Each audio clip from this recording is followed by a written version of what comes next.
Relate করতে পারবেন, কারণ এখানে অনেকেই আছেন বাবা, আবার অনেকেই আছেন ভবিষ্যতে বাবা হবেন। সো বাবাদের জার্নিটা অবশ্যই আপনারা অনেক বেশি রিলেট করতে পারবেন। সুতরাং আপনাদের সবার কাজটা দেখা উচিত, এবং আমি এতটুকু বলতে পারি সবার চোখে পানি আসবে কাজটা দেখে। জার্নিটা কেমন ছিল? মানে যেহেতু নাটক করেছেন, সিনেমার জার্নিটা কেমন ছিল আপনার কাছে? এটা সিনেমা না, এটাও নাটক। আচ্ছা, হ্যাঁ, আপু একটা জানতে চাচ্ছি যে এটা গল্পটা তো একটু ইমোশনাল, সেটা হ্যাঁ, বোঝাই যাচ্ছে। সেক্ষেত্রে এটা কি কোনো বাস্তব গল্প কিনা বা কোনো এরকম কোনো কিছু থেকে নেয়া কিনা? এইটা বাস্তব গল্প বলতে এটা প্রত্যেকটা বাবার গল্প, বাবাদের লাইফের গল্প, বাবাদের লাইফের যে স্ট্রাগল সেই স্ট্রাগলের গল্প। এবং শুধুমাত্র স্ট্রাগল না, এখানে বাবাদের অনেক ছোটখাটো অনেক ভালো লাগা থাকে, অনেক শখ থাকে, যে শখগুলো আসলে সবসময় প্রকাশ করে না বাবারা।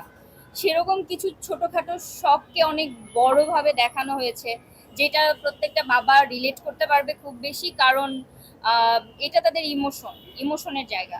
এবং বাবাদের যেটা প্রাপ্য সেটা হচ্ছে সম্মান। সেই সম্মানের জায়গাতে যখন ঘাটতি পড়বে, ওখানে প্রত্যেকটা বাবাকে তো টাচ করবেই।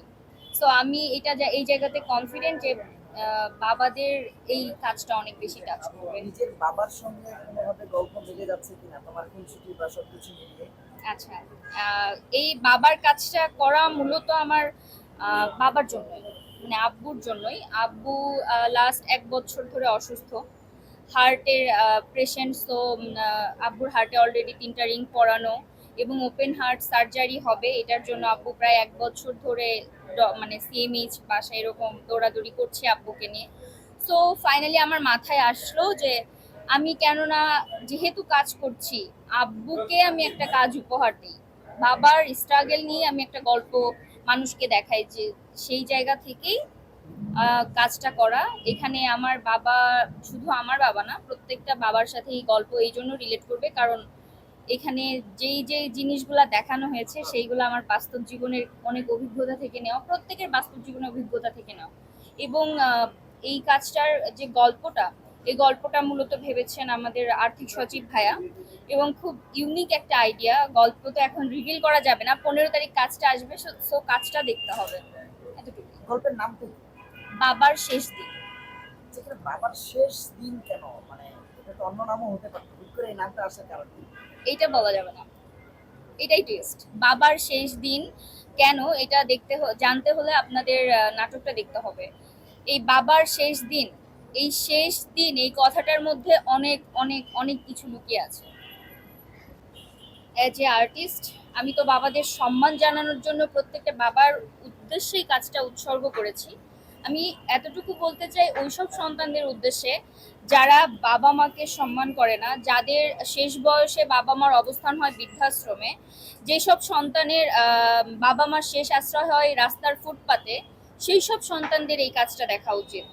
আপনারা এই কাজটা দেখলে বুঝতে পারবেন যে বাবারা কোন জায়গা ডিজার্ভ করে, ঠিক আছে?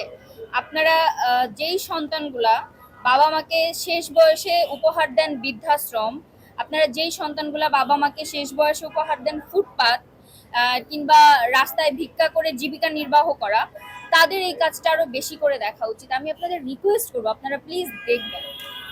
আচ্ছা, তারেক এনাম স্যার হচ্ছে একজন অভিনয়ের গুরু, মানে শিক্ষক, একটা অভিনয়ের ইন্ডাস্ট্রি। আমি তার সাথে কাজ করার সুযোগ পেয়েছি, আমি অনেক বেশি লাকি। এবং আমার ড্রিম প্রজেক্ট ছিল এটা, এখানে আমি যে কো আর্টিস্টটাকে হচ্ছে চেয়েছি তাকেই পেয়েছি। এই জন্য আমি অনেক বেশি কৃতজ্ঞ আমার প্রাঙ্কিং টিমের যে ওনার আর্থিক ভাইয়া, ওনার প্রতি। তারেক এনাম স্যারের সাথে কাজ করার অভিজ্ঞতা ওয়ান্ডারফুল। উনি এমন অমায়িক একজন মানুষ, আসলে যত সিনিয়র মানুষদের সাথে কাজ করা যায় তত বোঝা যায় যে ওনারা অভিনয়টাকে আসলে কিভাবে দেখেন। ওনাদের কাছে অভিনয়টা একটা কি বলে এটাকে, ধ্যান জ্ঞান, এরকম একটা জায়গা। আমি নতুন একটা শিল্পী, খুবই জুনিয়র একজন আর্টিস্ট। আমার সাথে যখন উনি কাজ করেছেন, আমি সেটে যাওয়ার আগে ভাবছিলাম যে আসলে কিভাবে কাজ করব, স্ক্রিন শেয়ার করব ফার্স্ট টাইম, আমার নার্ভাসনেস কাজ করবে কিনা, আমার অ্যাক্টিং এ ভাটা পড়বে কিনা। বাট উনি আমাকে এত হেল্প করেছেন একদম ফার্স্ট সিন থেকে, আমার কাছে মনে হচ্ছে আমি আমার বাবার সাথেই অ্যাক্টিং করছি। এবং প্রত্যেকটা সিনে যাওয়ার আগে আমরা মেকআপ রুমে রিহার্সেল করতাম। আমি বলতাম, বাবা এটা কিভাবে করবো একটু বলেন। উনি বলতো যে এইটা করলে তোমার মনে হয় ভালো হবে, এইটাও করতে পারো। এরপরে আরেকটা অপশন দিতেন, সেটা হচ্ছে তোমার যেটা ভালো মনে হয় তুমি সেটা করো। তো এইভাবে উনি আমায় হেল্প করেছেন। আমি ওনাকে থ্যাংক ইউ দিয়ে শেষ করতে পারবো না। আমি শুধু এতটুকুই বলতে চাই যে এটা আমার কাছে অনেক বড় একটা পাওয়া যে আমি তারেক এনাম স্যারের মতো গুণী একজন অভিনেতার সাথে কাজ করার সুযোগ পেয়েছি। এবং এই কাজটা দেখলে আপনাদের কাছে আই থিংক মনে হবে না যে আমরা বাবা মেয়ে না, আমাদের কেমিস্ট্রিটা আমরা নিজেরা ফিল করেছি কাজে। আচ্ছা, আহ, আমি নাটক নিয়েই আছি, নাটক নিয়েই কাজ করছি। আমার রিসেন্টলি একটা নাটকের কাজ শুরু হয়েছে, শেষ হয়েছে। ওটার নামটা যদিও এখনো ফিক্সড হয় নাই, বাট ওইটাও অসাধারণ একটা গল্প। ওইটা হচ্ছে বিয়ের পরে একটা মেয়ের স্ট্রাগেলের জার্নি, বাচ্চা না হলে একটা মেয়ের যে স্ট্রাগেল, সেই স্ট্রাগেল নিয়ে জার্নি। এটাতেও মানুষ কাঁদবে। তো আমি এখন মানুষকে কাঁদানোর গল্প করছি টুকটাক। আচ্ছা,